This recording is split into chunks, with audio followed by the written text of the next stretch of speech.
Namamas ko po. Ba't ang aga niyo nangangaraling? Umaga pa lang oh. Mas maaga, mas maraming pera. Sige na, sige na.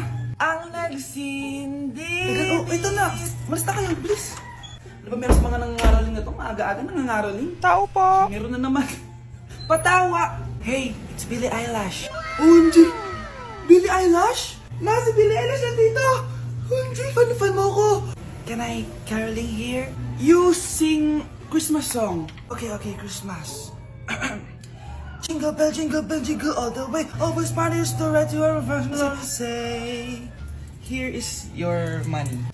Only 4 pesos? Give me 1,000. 1,000? I have no money. Go away. Okay, bye. Ano ba yan? Kala ko si Billie Eilish na. Billie Eilish lang pala na class A. Yes! Wala nang nangangaroling. Tao po. Nye. Tama na, patawad na. Anong tama na? Di mo ba alam na marami akong followers sa TikTok? Listen nyo na lang. It's beginning to look a lot like Christmas. Last Christmas, I gave you my heart, but the very next day. Oh, eto na pamasko nyo, oh. Ha? Send mo na lang sa Gcash. Gcash? Anak, kailan mo ako papakilala sa girlfriend mo? Nay, wag po kayo magagalit. Girlfriend ko po kasi yung anak ng kapitbahay natin.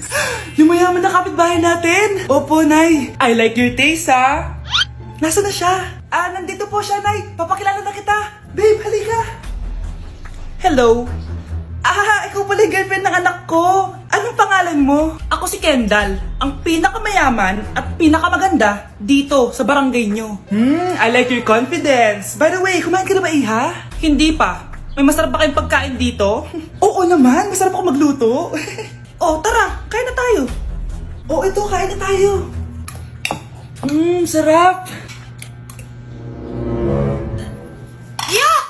Disgusting! Ang pangit ng lasa! Lasang... Grabe ka naman. Nagsisisi akong pumunta pa ako dito! Babe, magpapaliwanag ako, please. Ang papangit nyo! Tita, bastos ka, ha? Ikaw na nga binibigyan ng pagkain. Nag-iinarte ka pa.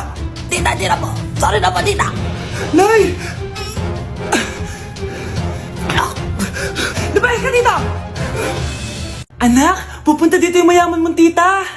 Bibigyan niya ako ng pera, Nay. Oo, anak, kaya maganda ka na, ha? Sige po, Nay. Yes, magkakapera na ako! A few moments later. Hi, Mare! Uy, Mare, pasok ka. Hello po, tita. Ang laki na ng anak mo, Mare. Wow, tita, ang ganda mo at ang sexy mo pa. Talaga? At dahil dyan, may 5,000 pesos ka. Thank you po, tita. Oo nga, Mare, ang ganda ng damit mo. Gusto mo din ng pera? Oh, ang ganda din ng buhok mo, Mare. Oo, ito pa. Ang bango-bango mo din, Mare. Ito pa. Ang pogi naman ng anak mo, Mare. Siyempre, mana sa akin! At bibigyan ko ng 1 million pesos at house and lot kung sino man ang mapapangasawa ng anak ko! Talaga ba, Mare? Anak, halika nga dito. Narinig mo ba yan, anak? Tsuhain mo ng anak niya. Ang magkasabi ka naman dito. Sige po, Nay. Ang gwapo mo naman! Pwede ba kitang tsuwain? Ayoko! Tingnan mo nga itsura mo! Ang pangit mo! Hindi na kailangan magsuot ng face mask. Hindi na kailangan magsuot ng mask. Talaga, Nay? Hay, salamat wala lang, man. Ibalik mo yan! Ibalik mo yan! Ang baho ng hininga mo! Grabe naman kayo, Nay. Grabe! Kailan pa yung last toothbrush mo? Last toothbrush? Bago pa mag-pandemic. Bago mag-pandemic? Nakikita mo to? Libre lang gumamit dito! Toothbrush din, be! A few moments later. Oh, saan ka pupunta? Anay, makikipag-date lang ako sa jowa ko. Makikipag-date? Hindi na kailangan ng mask, tanggalin mo na yan. Pwede nang tanggalin yung face mask. Sarap sa feeling. May sakit ka ba, anak? Baka ma-turn off sa'yo yung karit mo. Hi babe, excited na ako kasi first time natin magde-date. Excited na rin ako babe, pero tanggalin mo yung mask mo. Hi, babe. Uwi na ako. Biglang sumakit yung tiyan ko. Oh, nandito pala yung anak mong pangit kapag tinanggal ang mask. Anong sabi mo? Anak, asin mo nga yung mask mo? Yo no soy envidioso, tu bizcochito, pero tengo todo lo que tiene delito. Que me pongan en... Ikaw nga, alisin mo yung mask mo? Tang inang mukha yan! Malis ka na nga dito! Makapanglait, kala mo ang ganda eh, no? Nay, gusto ko po ng Jollibee. Ah, sige anak. Pag natulog ka, bibilan kita ng Jollibee. Gusto ko po yung fries, chicken joy, burger, tsaka spaghetti. Oo, sige anak. Bibilan ko lahat yan. Matulog ka na. Ah, sige po, Nay. Oo, ayan na. Tulog na siya. Bibili na tayo ng Jollibee. Lahat ng pinagkainan niyo, tapon niyo sa basura ha, para di niya makita. Nay, saan po kayo pupunta? Ah, pupunta kami sa mall, anak. Sa mall? Sama po ako, Nay. Gusto mo sumama? O sige, maligo ka na para makasama ka sa amin. Ah, sige po, Nay. Psst, bilisan niyo na habang naliligo siya. Tara na. Nay, tapos na po ako maligo. Nay, nasaan na sila? Umalis na sila. Iniwan nila ako. Anak, para sa'yo bagong laptop. Anak, di ba gusto mo ng bagong sapatos? Oh, binilang kita. Para sa'yo. Ah, Nay, nasan po yung para sa akin? Ah, nakalimutan ko yung para sa'yo eh. Nay, anak niya pa ba ako? Di ko na kasi ramdam yung pagmamahal niya sa akin eh. Aamin na ako, anak. Ampun ka lang. Ampun lang ako. Saan niyo po ako galing, Nay? Nakita lang kita sa tayo ng mga kalabaw. Kalabaw yung nanay at tatay ko? Oo, anak. Nanay at tatay mo yung mga kalabaw. Okay, class. Last 5 minutes. Hirap naman nito. Be, ano sagot sa number 10? Huwag ka mong sa akin, Samantha. Mapapagalitan tayo kay ma'am. Tamot mo naman. Ayaw mo akong pakopyahin, na? Bilisan nyo, class! 1 minute na lang! Ma'am, nangangopya po si Scarlett sa akin, no? Apakasinungaling mo, Samantha. May nangangopya pala dito? Bagsak ka na sa akin, Scarlett! Apakasama talaga ng ugali mo, Samantha. Nay, O anak, anyari sa'yo? binagsak ako ng teacher ko. Naniwala kasi siya kay Samantha na nangopya daw ako. Totoo ba yun, Scarlett? Hindi, Nay. Siya talaga yung nangopya sa akin. Walang hiya yan, ah! Humanda siya sa akin! Tara, anak! A few moments later. Ah, ma'am, bakit niyo po kami pinatawag dito? Eh, kasi yung anak mo, sinungaling! Siya naman talaga yung nangopya kay Scarlett, eh! Hindi po totoo yan. Para malaman natin kung sino nagsasabi ng totoo sa inyong dalawa, mag-quiz na lang kayo ulit! Patay ako nito. Humanda ka ng mapahiya, Samantha. Okay, time's up! Pass your papers! Scarlett, naka-perfect ka! Yes! Talino talaga ng anak ko. Samantha, wala kang tamang sagot. Ikaw talaga ang totoong nangungopya. Nakakahiya ka, Samantha! Humanda ka sa akin sa bahay. Tara! Huwag po, Nay. Mare, ito na pala yung anak ko. Anak niya na pala, Mare. Balita ko marunong kumanta yan na. Ah, oo, Mare. Anak, kumanta ka nga. Bibigyan ka ng pera ng tita mo. Ah, sige po, Nay. Guess there is something and there is nothing. There is nothing in between. And in my arms there is a tiny dancer watching over me. He's singing, she's a lady, and I am just a boy. He's singing, she's a lady, and I am just a line without. Oh baby, I am a wreck when I'm without you. I need you here to stay.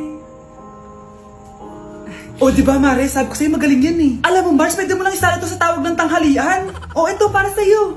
Thank you po. Akin mo na to, Mare. Oo, ako muna magtatago. Baka mawala niya pa. Ah, sige, Mare.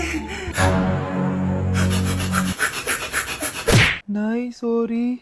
Napagastos ka pa tuloy sa pagpapa-hospital sa akin. Ano ka ba, anak? Nawala na nga sa akin yung kuya mo, di ba? Ayoko namang mawala ka din sa akin. Hello po, good morning. Ah, Dok, ano po balita? Makakalabas na po ba si Scarlett bukas? Ma'am, may good news po ako. Pwede na po lumabas si Scarlett bukas. Salamat sa Diyos! Hindi na ako magiging pabayang ina.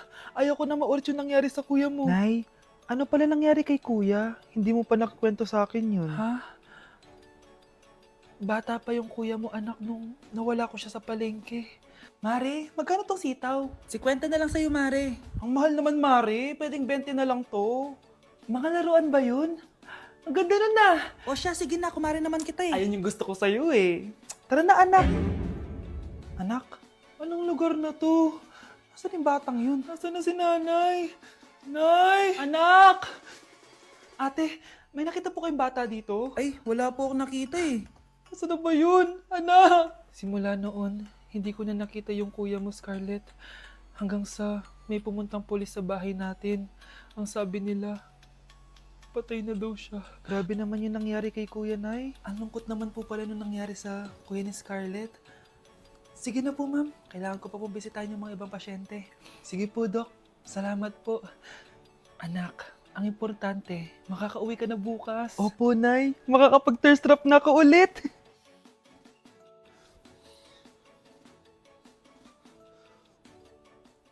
Anak, tara na, uwi na tayo. Nay, may pinapabigay pala si Doc sa'yo. Oh, ano naman kaya to?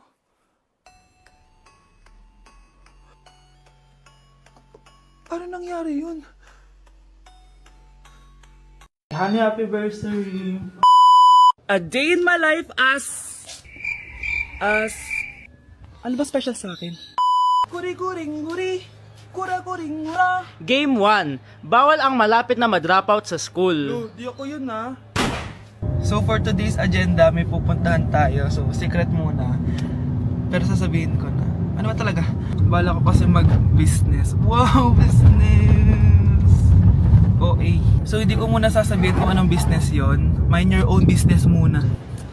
So guys, dahil anniversary na namin ni Honey Bunch bukas, bibilang ko siya ng flower and cake. So nandito na tayo sa flower shop ngayon. Ayan na guys, so nakabili na tayo. So pinili ko pink roses and ganito yung design niya. 12 pieces to guys kasi in each month, mahal ko siya. So 12 months, gets niyo ba? Wala. Happy anniversary Honey Bunch. I love you so much. Sana magkaanak na tayo. So bibili ako ng cake para kay Honey Bunch. 2 cake yung binili ko. Tapos ito yung papadedicate ko. Ate, pwede ba to? Guys, yung mukha ni ate parang gusto niya sabihin sa akin na sana sinend mo na lang yan sa messenger. Seryoso ako. Gusto ko talagang pa-dedicate yun sa cake. Sa mga nagtatanong kung kapatid ko ba to, hindi ko po yun kapatid. O sige na, mag-promote ka na. Shoutout po sa O, akin. diba? May bayad yung promotion dito. Kala mo libre lang yun. Sige na, ipapromote na kita. Ilalagay ko na lang sa bicep mo yung TikTok mo. Ayan. So guys, nandito na tayo sa labas ng bahay. Bigay na natin to kay Honey Bunch. Happy anniversary! May cake ka. Honey, happy anniversary! So anong wish mo para sa ating dalawa? So yun lang naman. Sige na. Wow, Edward! Ang ganda naman ng bahay mo. Simula ngayon, Scarlett. Dito ka natitira, ha? Masanay ka na. Matanong ko lang, bakit pala gusto mo akong panagutan? Eh, di ba iniwan mo na ako? Scarlett, hindi naman talaga kita iniwan. Alam mong, kinailangan ko lang sumama ng matagal sa ibang bansa. Kasama yung mga magulang ko. Ang importante, nandito na ako, Scarlett. Bubuo na tayo ng pamilya. Ang sarap naman pakinggan nun. Oh, Scarlett, bakit? Ang sakit ng tiyan ko! Ha? Teka lang, tatawag ako ng nurse, ha? Diyan ka lang. Edward. Buti na lang dumating ka, tita. Ako, Edward, salamat sa pera, ha? Makakasiguro kang kay Scarlett Lato mapupunta. Bakit nandito yung babaeng yan, ha? Paalisin niyo yan! Ha? Anong nangyayari? Scarlett? Anak, di mo ba ako kilala? Nanay mo ko. Hayaan mo, baka dala lang ng pagbubuntis niya. Tawag lang po ako ng nurse, ha? Scarlett, dyan ka lang, ha? Edward, wag mo akong iwan, please! Wag mo akong iwan dito sa babaeng to! Akala mo ba makakatakas ka sa akin? Binigyan ako ng malaking pera ni Edward, oh. Nakuha ko ng gusto ko. Ngayon, pwede ka na mawala. Nay, wag po, please. Scarlett, pigilan niyo babaeng yan! Brianna? Tita, anong ginagawa niyo kay Scarlett, ha? Wala. Ina-adjust ko lang yung unan niya. Napakasama mo, tita. Sariling anak mo, papatayin mo?